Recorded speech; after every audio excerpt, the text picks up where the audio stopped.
Theorem 6.4 जो है एकदम क्या है, कन्वर्स ऑफ थ्योरम 6.3। 6.3 में हमने ये पढ़ा था कि दो ट्रायंगल अगर उनके करस्पॉन्डिंग एंगल्स बराबर हैं तो जो करस्पॉन्डिंग साइड्स होंगी वो क्या होंगी, सेम रेशियो में होंगी। ये उसी का जस्ट कन्वर्स है। इसमें ये कह रहा है कि अगर करस्पॉन्डिंग साइड्स सेम रेशियो में है तो एंगल क्या है, इक्वल होगा। ठीक है, स्टेटमेंट में यही कह रहा है। ठीक है, अब जो है हम फिगर बनाएंगे, उसके बाद गिवन टू प्रूफ और प्रूफ करेंगे। Okay, let's begin it.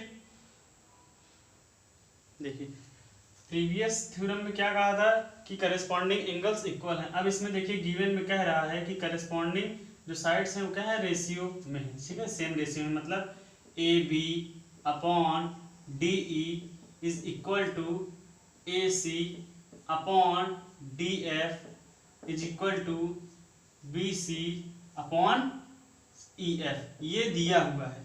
ठीक है, ई एफ ये दिया हुआ है।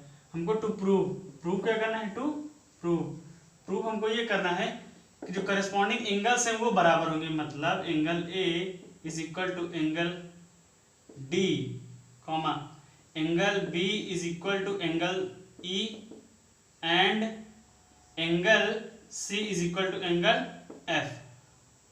ओके, ये हमको क्या करना है, प्रूफ करना है। ठीक है, कंस्ट्रक्शन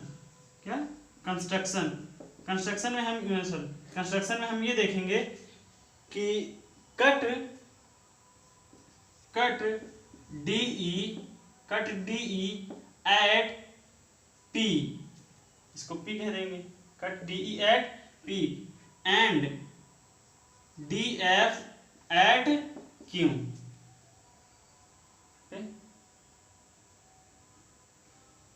एंड ज्वाइन PQ को ज्वाइन करेंगे। इट सच दैट, ये कैसे, such that AB is equal to DP and AC is equal to DQ। ठीक है, कंस्ट्रक्शन यहां तक करें, उसके बाद फिर प्रूफ किया जाए। देखते हैं प्रूफ कैसे होता है। प्रूफ, अच्छा आपको ट्रायंगल की कॉमन प्रॉपर्टी पता है। देखिए बाय कंस्ट्रक्शन हमको क्या मिला है, बाय कंस्ट्रक्शन हमको ये मिला है कि AB is equal to DP and AC is equal to DQ। ठीक है, ट्रायंगल की एक कॉमन सी प्रॉपर्टी होती है, अगर कोई दो ट्रायंगल हो, ठीक है, उनकी अगर दो साइड्स बराबर हो तो तीसरी साइड भी बराबर होती है। देयरफॉर तीसरी साइड भी क्या होती है, बराबर होती है। BC is equal to PQ। नहीं समझ, अच्छा ध्यान से देखिए, कोई दो ट्रायंगल हैं, ठीक है, कोई दो ट्रायंगल अगर हैं, उनकी दो साइड्स अगर बराबर रहेंगी तो तीसरी साइड भी क्या रहेगी, बराबर रहेगी। ठीक है, उसके बाद देखते हैं in triangle ABC and triangle DPQ, triangle ABC और DPQ में देखते हैं। अच्छा ये बताइए AB इज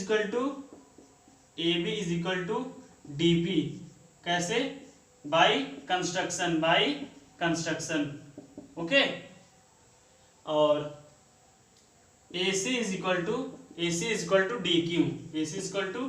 ये भी कैसे है, by construction.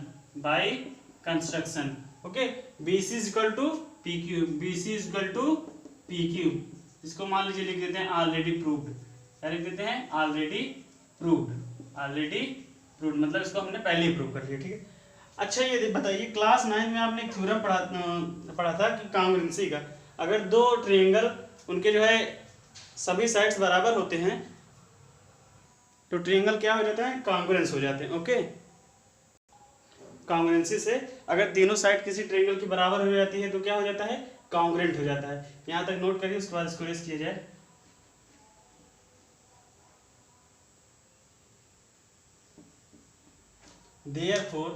Therefore triangle ABC is congruous to triangle DPQ।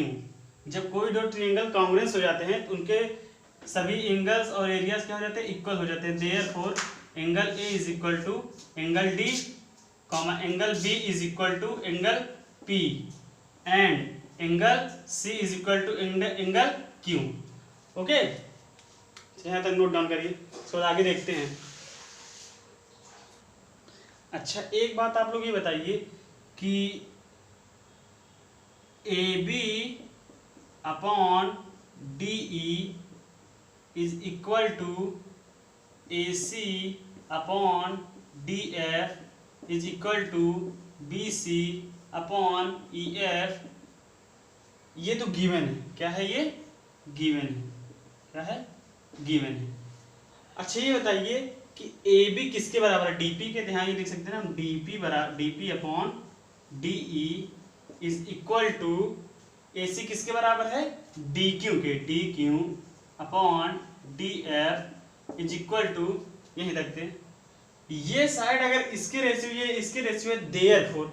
अच्छा, आपको अगर याद हो बीपीटी बेसिक प्रोपोर्शनैलिटी थ्योरम का जो कन्वर्स थ्योरम था, उससे हमने ये देखा था कि अगर ये साइड्स रेशियो में हैं, अगर साइड क्या है? रेशियो में है, तो क्या हो जाएगा कि जो लाइन उनको कट करती है, जो रेशियो में डिवाइड करती है, वो लाइन क्या होती है? जो बेस रहता है उसके पैरेलल होती है। देयरफॉर हमें ये मिला कि P Q is parallel to E F, P Q is parallel to E F. Okay, अब ये आगे देखते हैं।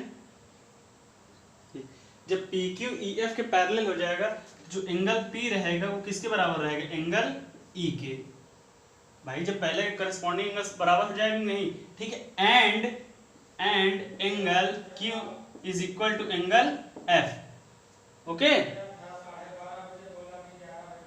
अच्छा, प्रीवियस थ्योरम, सॉरी, अभी हमने प्रीवियसली थोड़ी देर पहले ये प्रूफ किया था कि जो एंगल ए है, सॉरी एंगल बी है, वो किसके बराबर है? एंगल पी के। एंड जो एंगल सी है वो किसके बराबर है? एंगल क्यू के, ठीक है। एंड जो एंगल ए है वो किसके बराबर है? एंगल डी के। पी ई के बराबर भी है और बी पी के बराबर भी।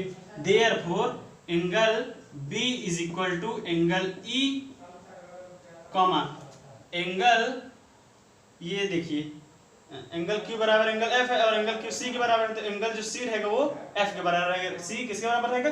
एफ के बराबर रहेगा, ठीक है। एंगल सी किसके बराबर रहेगा? एंगल एफ के बराबर रहेगा। एंड इसको प्रूफ ही किए थे, एंगल ए बराबर एंगल डी। कैसे? जब ये दोनों ट्रायंगल को कांग्रेस प्रूफ किए थे, तभी तो हमने एंगल ए बराबर एंगल डी प्रूफ कर लिया था। अब क्या हो गया? Hence proof. यही हमको क्या करना था? Proof. Hence proved. Okay, note down कर लीजिए।